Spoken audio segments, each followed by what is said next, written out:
Okay, so the first thing that we need to do, I'm looking at the 9. Does 9 go into 100?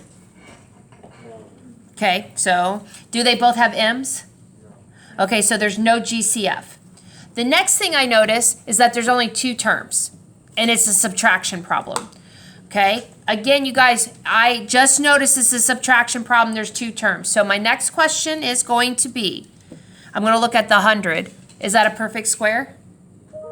Okay, so if it's a perfect square, I need to think about that. Is my exponent even? Okay, so that's a clue. Is 9 a perfect square? It is, right? 3 times 3 is 9. So it is a difference of squares because this is a perfect square, this is a perfect square. So what is the square root of 100?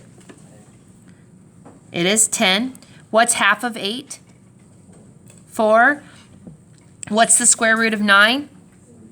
So I'm going to have a positive 3, and then I'm going to have a negative 3. Now, because it's called a difference of squares, I always need to check my subtraction problem. Not my addition problem. I need to check my subtraction problem. Because if it's an even exponent, it's going to break down into even. Okay? Let's see. Is 10 a perfect square? Is 3 a perfect square? Then this is my final answer. This is your answer.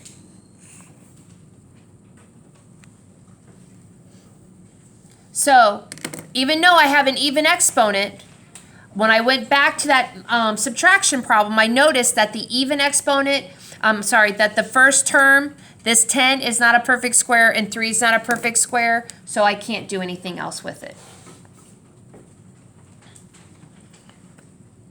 What questions do you have?